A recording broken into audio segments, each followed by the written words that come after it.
আসসালামু আলাইকুম, মোহসেনা শাওন আপনাদের সবাইকে আমন্ত্রণ জানাচ্ছি এনটিভির মধ্যাহ্নের খবরে।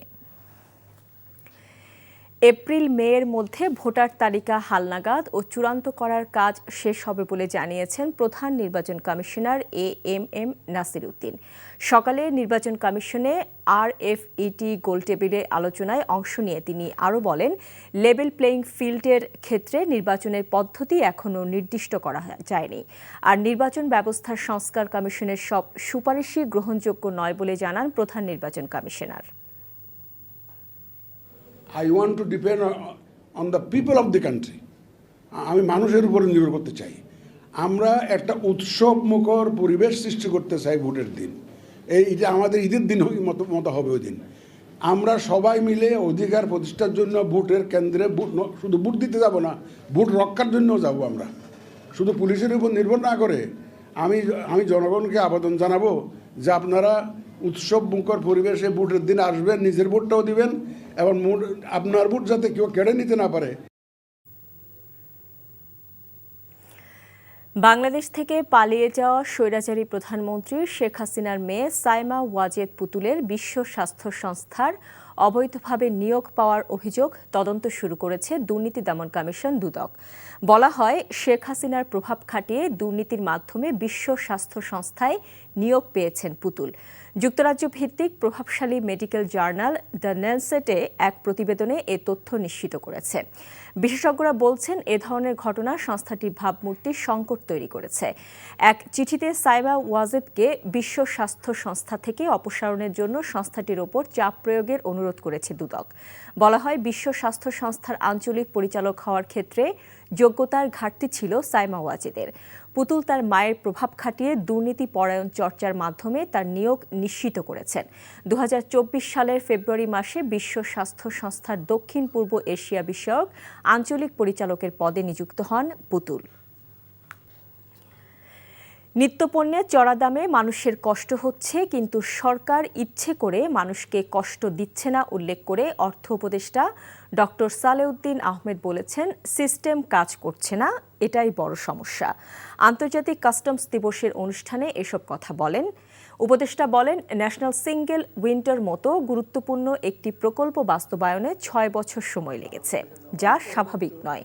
প্রয়োজনীয় অনেক আইন পদ্ধতি আছে, নতুন করেও কিছু প্রণয়ন করা হয়েছে, কিন্তু সমস্যা হচ্ছে বাস্তবায়ন নিয়ে। এ সময় এনবিআর চেয়ারম্যান বলেন, আইন প্রয়োগে কঠোর হওয়ার বিকল্প নেই। পণ্য আমদানিতে মিথ্যা ঘোষণা দিয়ে জটিলতা সৃষ্টি করবেন না। জানান, ব্যবসা বাণিজ্য ও জীবনযাত্রা সহজে কাজ করছে এই সরকার। তাদের করার ক্ষমতার মধ্যে থাকছে না অনেক কিছু, সেটা আমরাও করব। তার মানে ইচ্ছাকৃতভাবে তো করছে না, যে অনেক রকম কনস্ট্যান্ট আছে, আমরা চেষ্টা করছি। নির্ধারিত সময়ের 1.5 মাস পর হলেও সুনামগঞ্জে শুরু হয়নি বেশিরভাগ ফসল রক্ষা বাঁধের কাজ। নিজেদের একমাত্র বড় ফসল নিয়ে শঙ্কায় লাখো কৃষক। তাদের অভিযোগ, রাজনৈতিক প্রভাব খাটিয়ে PIC অর্থাৎ প্রকল্প বাস্তবায়ন কমিটি দিচ্ছে সংশ্লিষ্টরা। সুনামগঞ্জ থেকে দেওয়ান গিয়াস চৌধুরীর পাঠানো রিপোর্ট। এখনও অর্ধেকের বেশি বাঁধে একমুঠো মাটি পড়েনি। হাওর অধ্যুষিত সুনামগঞ্জে প্রায় 30 লাখ মানুষের ভরসা একটিমাত্র ফসল বোরো। কথা ছিল, এ ফসল রক্ষায় 2024 সালের 15ই ডিসেম্বরের পর থেকে সুনামগঞ্জের সব হাওরের বাঁধের কাজ শুরু হওয়ার। কৃষক ও হাওরবাসীদের অভিযোগ, ধান রক্ষায় সর্বোচ্চ গুরুত্ব কিংবা সরকারের কোটি কোটি টাকা বরাদ্দ হলেও প্রতি বছরই অনিয়ম দুর্নীতির অভিযোগে তা যাচ্ছে ভেস্তে। তাই স্বপ্নের ফসল উজানের ঢলে তলিয়ে যাওয়ার শঙ্কা থাকছেই। আমরা যে এই যে বান্ডা গাঙ্গাটির যে বান্ডা, এটা হলো আমরা গুরুত্ববান সারা মাঠে নরে রক্ষা হয়ে যায়। 2-3 মাইল জায়গায় এই বান্ডায় আমরা আটকে রাখে, পানিটা আটকে রাখে। এখনো বাঁধের কোনো কাজেই হয় না। খেয়ে পাইছে বাঁধ, খেয়ে কি করবো, এখনো কোনো হদিসই পাইতেছে না। আমরা এই বাঁধে 5টা বাঁধের পানি আটকে রাখি। যদি বৃষ্টি বাদল হয় তাহলে আমাদের এটার মধ্যে পানিটা আটকে থাকি। কাজ যদি সময় মতে না করে, তাহলে যদি শেষ সময় এই পানি আর কাজ করে, তো আমরা মাটি না করে দেয় এই পানি আমলা দিব, ঠেলা দিব, ক্ষতিগ্রস্ত হইব। বাঁধ নির্মাণে হাওরে সেই একই চিত্র। পাউবো স্থানীয় প্রশাসন ও রাজনৈতিক ব্যক্তিদের ওপর অনিয়ম দুর্নীতির বিস্তর অভিযোগ কৃষকদের। তারা বলছেন পিআইসি অর্থাৎ প্রকল্প বাস্তবায়ন কমিটি দেওয়া হচ্ছে মোটা অঙ্কের অর্থের বিনিময়ে। সম্প্রতি জেলা প্রশাসকের সম্মেলন কক্ষে মত বিনিময় সভায় তুলে ধরা হয় পিআইসি ও সংশ্লিষ্ট কর্মকর্তাদের গাফিলতি। এখনো কোন ধরনের উন্নয়ন মানে কাজের কোনো উন্নতি নেই কাজে। এখন এই মুহূর্তে আমরা মনে হয় যে এসও সাহেবরা ইউনো সাহেব বা পানি উন্নয়ন বোর্ডের যারা আছেন আমার মনে হয় তার দৃষ্টি অপেক্ষা করতেছেন যে পানি আসলে আর বাদ দেওয়ার আর প্রয়োজন নেই। তবে কিছু জটিলতা থাকলেও নির্ধারিত সময়ের মধ্যেই কাজ শেষ করার আশা পাউবোর। সমস্যা পড়লেও এখন সেটা ওভারকাম করা হয়ে গেছে। তো আমরা এখন আশা করতেছি যে আমরা এই সপ্তাহে যেহেতু পিএইচি আমরা গঠন করে ফেলছি, সুতরাং এখন পূর্ণ উদ্যমে কাজ শুরু হবে এবং 28 ফেব্রুয়ারির ভিতরে আমরা চেষ্টা করব কাজ শেষ করা এবং সেই লক্ষ্যে কাজ করতে। সভায় এক সপ্তাহের মধ্যে সুনামগঞ্জের 12 উপজেলায় সব বাঁধের কাজ শুরু করার নির্দেশ দেন জেলা প্রশাসক। যারা এই কাজগুলা করছেন, যে যে পদ্ধতিতে এই কাজগুলা মানে দ্রুত আদায় করা যায় তার ব্যবস্থা নেবেন। আমি মিন করছি যারা পানি উন্নয়ন বোর্ডের প্রকৌশলী আছেন ওনারা এই বিষয়ে কার্যকর উদ্যোগ নেবেন। NTV news desk. দর্শক, রাজধানীর আগারগাঁওয়ে নির্বাচন ভবনে কথা বলছেন প্রধান নির্বাচন কমিশনার এএমএম নাসির উদ্দিন। সরাসরি চলে যাচ্ছি তার বক্তব্যে। And take it from me, they will not be used in the election. অনেক ধন্যবাদ স্যার।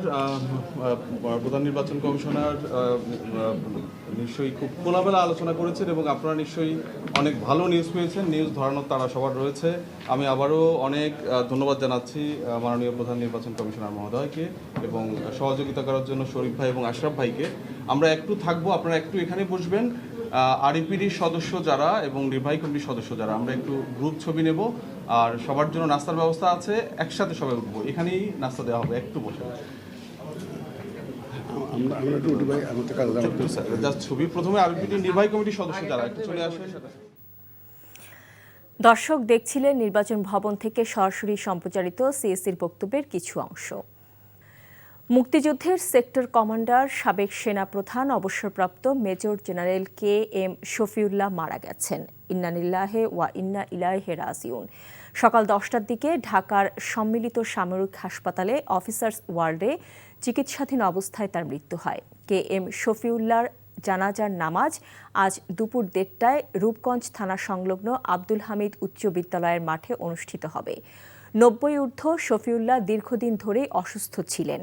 ডায়াবেটিস, হাইপারটেনশন, থাইরয়েডের জটিলতা, ফ্যাটি লিভার, ডিমেনশিয়া সহ নানা স্বাস্থ্য সমস্যায় তিনি আক্রান্ত। দীর্ঘদিন তার চলাফেরা চলে স্ট্রেচারে। 1934 সালের 2রা সেপ্টেম্বর নারায়ণগঞ্জের রূপগঞ্জে জন্ম নেওয়া কে এম শফিউল্লাহ দেশ স্বাধীন হওয়ার পর 1972 থেকে 1975 সাল পর্যন্ত সেনাপ্রধানের দায়িত্ব পালন করেন। পরে মালয়েশিয়া, কানাডা, সুইডেন, ইংল্যান্ড সহ বিভিন্ন দেশে বাংলাদেশের রাষ্ট্রদূত ছিলেন। জুলাই আগস্টে যারা আহত হয়েছে তাদের কারাগারের জরুরি সেবায় চাকুরির সুযোগ করে দেয়া হবে বলে জানিয়েছেন স্বরাষ্ট্র উপদেষ্টা লেফটেন্যান্ট জেনারেল অবসরপ্রাপ্ত জাহাঙ্গীর আলম চৌধুরী। সকালে কেরানীগঞ্জ কেন্দ্রীয় কারাগার পরিদর্শন শেষে তিনি একথা বলেন। 700-র মতো শীর্ষ সন্ত্রাসী এখনও পলাতক আছে উল্লেখ করে স্বরাষ্ট্র উপদেষ্টা জানান, যেসব শীর্ষ সন্ত্রাসী বাইরে আছে তাদের আবার ধরে আইনের আওতায় আনা হবে। বন্দির সংখ্যা বেশি হওয়ায় কারাগারে একটু সমস্যা হচ্ছে জানিয়ে স্বরাষ্ট্র উপদেষ্টা আরও বলেন, এ সমস্যা হয়তো বেশি দিন থাকবে না।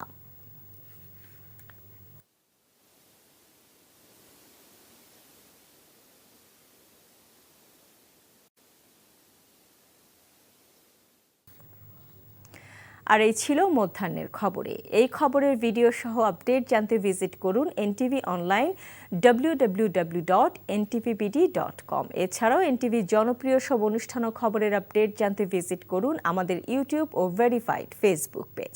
2টায় দুপুরের খবর দেখার আমন্ত্রণ রইল। এতক্ষণ সাথে থাকার জন্য সবাইকে ধন্যবাদ।